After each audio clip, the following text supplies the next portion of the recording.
Hello again. So we are continuing on with chapter 5, and I'm picking up with where we left off with moist heat preparation. Speaking specifically about a microwave, which actually incorporates both moist and dry heat methods. So the dry heat method of a microwave is actually radiation, and the moist heat is from the steam. So radiation's aimed at the water in the food or the beverage. And what happens in the microwave is the natural moisture that is occurring in the food that you are microwaving gets heated through the radiation, and then the steam continues to heat the food, which results sometimes in a not so even heating process. So if you've ever heated something in the microwave and the center's cold but the outside's hot, that's one of the things that can happen. Or you might have pockets that are hotter than others. It's very important to pay attention to that when you are serving microwaved food. Whoops. Did I skip one? No. Okay, sorry about that. So moving on to dry heat preparation. So dry heat preparation is when heat is transferred by air, radiation, fat, or metal. And this uses higher temperatures than moist heat method, specifically 212 degrees to 500 degrees. And so methods we're talking about here are baking, roasting, broiling, grilling, barbecuing, and frying. And we'll talk through all of these. So baking. Baking is when your hot air in the oven, usually the average temperature is about 350 degrees, heats the good and baked good or whatever it is and cooks it. The temperature range for baking is 300 to 425. And baking can be affected by a number of different things, including the rack position. So the middle or center rack is the best position for the most even heat flow. You want about 2 inches between your pans and between the pan and the oven wall in order to allow airflow, since the hot air is what cooks the food. And then the color of the pan is actually important for baking, which if you've ever read a boxed cake mix or muffin mix, you might notice that it'll say for glass pans, cook X amount of time. For metal pans, cook X amount of time. And that's because they do cook differently. So a shiny metal pan will reflect heat, and duller metal pans will absorb heat, where glass pans will heat food more rapidly. So usually a glass baking time is going to be shorter than a metal baking time. And this is just a great explanation of where in the oven you want to bake certain things or cook certain things. So the top rack is really good for toasting bread because you don't want it to get too burned too quickly. For most broiling and 2-rack baking, you're going to have it in position 4. Majority of your baked goods will be baked at position 3. If you're roasting something large and you need a pretty good amount of room in your oven, you're going to do that in position 2. And then all the way at the bottom, this is going to be for when you're roasting large cuts of meat and large poultry. So like when you put your turkey in at Thanksgiving, like you're going to have it all the way at the bottom. I also like to roast vegetables down towards the bottom because I really love that caramelization, but that's just a preference. So roasting. So roasting is similar to baking, but it's typically used for meats, poultry, and fish, but vegetables are roasted as well. It is, though, done at a higher temperature because you want to sear first your outside of your food that you're roasting.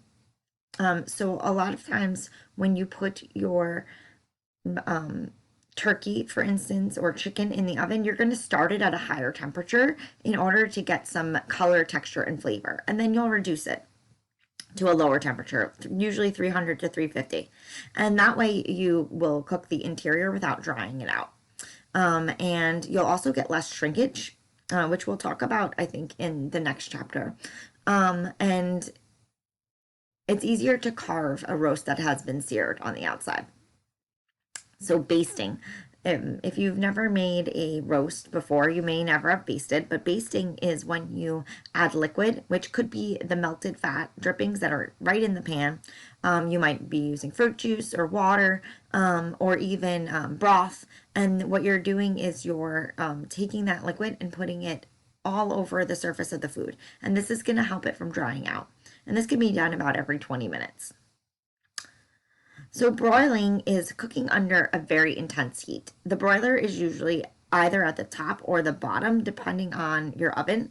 So most ovens will have like a broiler coil up right at the top of the oven, or flame, depending on if you have gas or electric. Some, though, have a broiler drawer underneath the oven, which is actually what our ovens in the food science lab have. And those are, in my personal opinion, kind of a pain because you have to get your pans all the way down there, and you can't put anything that's really high up. Like if it's too fat to fit in there, it can be an issue. But anyway, so broiling is using really high temperatures and you're quickly cooking something, so about 5 to 10 minutes. So this might be used for something like tender meat or fish, or it could also just be used to put some browning or melting cheese on the top of like a casserole, for instance. So thicker cuts cook farther away from the heat because you don't want it to burn on the outside before it cooks in the center. But thinner cuts of meat you can put right up at the top. And foods are often slightly oiled so that they don't get dried out or stick. So this is a good method of cooking lamb or pork chops or chicken pieces, for instance. Gets nice and crusty on the outside. You get a nice caramelization or Maillard reaction. So grilling. Grilling is the reverse of broiling because the food is cooked above the intense heat source. So broiling, the broiler is above the food, even if it's underneath the oven. In that little broiler drawer I was talking about, the broiler itself is still up at the top. The food's just going at the bottom of the oven. And grilling, though, you have your flame or your coals, and then you put your food on top. And this is a great cooking method for steaks, burgers, and a lot of marinated meats. And barbecuing is different than grilling. We use those terms interchangeably a lot, but they're actually very different. So barbecuing is when you are cooking food you're cooking a long time and slow cooking that food. And your temperature is regulated by the adjustment of the intense heat source. So if you are going to grill brisket, for instance, barbecue brisket, for instance, you're going to want to make sure that you sear the outside like you would if you were baking it or roasting it. And then you're going to want to make sure that you cook it through the center without drying it out. So you're going to have to adjust the height of where that brisket is. So at first you want it close to the heat source so that it'll brown, and then you're going to move it away from the heat source so that it'll cook slowly. And barbecuing can be done in multiple different types of vessels. So obviously you can barbecue on the grill, but you could also barbecue in those big pits that they have, if you've ever seen them, in a smoker. So there's different ways to barbecue. And frying is heating food in fat. This is considered a dry heat method because pure fat contains no water, as we learned in the previous chapter. And oils will transfer the heat and lubricant to prevent sticking, contributing to flavor, browning, and crisp outer texture. So there's multiple types of frying. Sauteing and stir frying are going to be your healthiest way of frying because it uses the smallest amount of fat. And stir fry is specific to Asian cooking, where foods are stirred and turned quickly. So when you're stir frying, you're constantly moving the food. If you've ever seen someone cook in a wok, they are moving that wok continuously. Where sauteing includes cooking in a frying pan or a saute pan, it can be called, or even on a griddle. But sauteing is going to use that flip method as well, because sauteing actually means jump out of the pan, the word saute.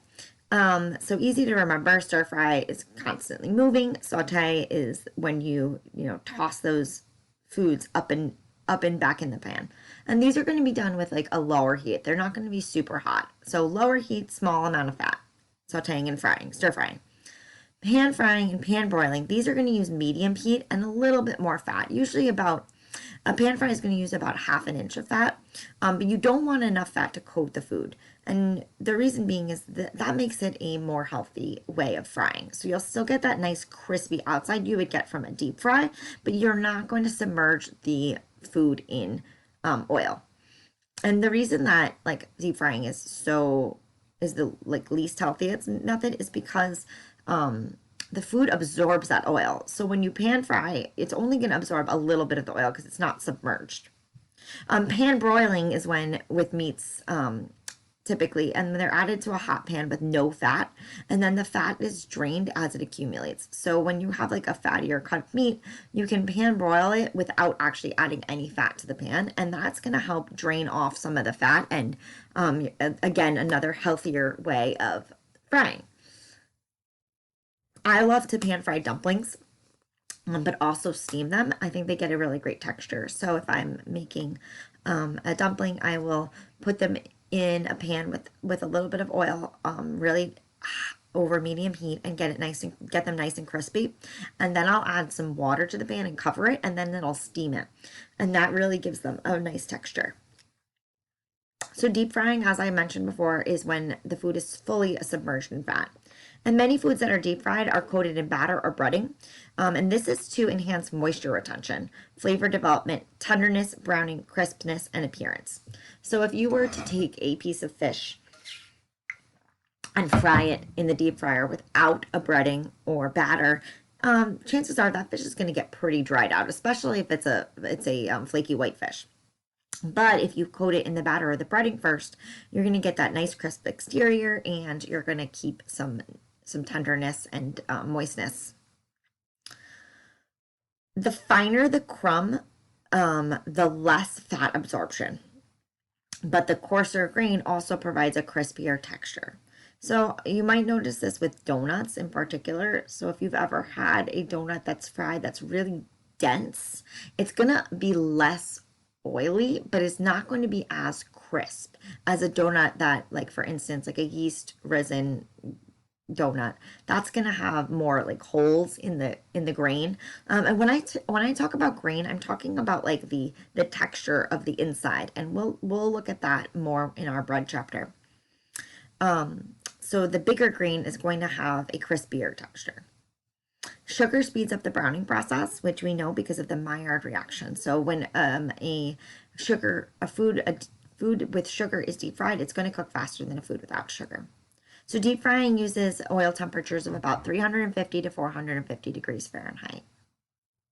So much higher than sauteing, stir frying, or pan frying. So moving on to types of heat transfer. And these are really important. So there are 4 different ways in which heat is transferred. The first is conduction, and this is the direct transfer of heat from one surface to another. So this is how we heat a pot on the stove. So if you put your pot on the stove, and conduction happens between the bottom of the pot and your burner and the liquid, or whatever substance is in your pot, as you could see on this diagram. Copper is particularly a great conductor of heat. This conduction works the best with dark, dull surfaces because they absorb heat and shorten baking times. And tempered glass conducts heat in a manner that baking temperatures should decrease by 25 degrees Fahrenheit. So as we talked about before, when you're baking with glass, you're going to have a shorter cooking time, and you can decrease your oven temperature as well. So I'm going to pause here and then pick up with the next slide.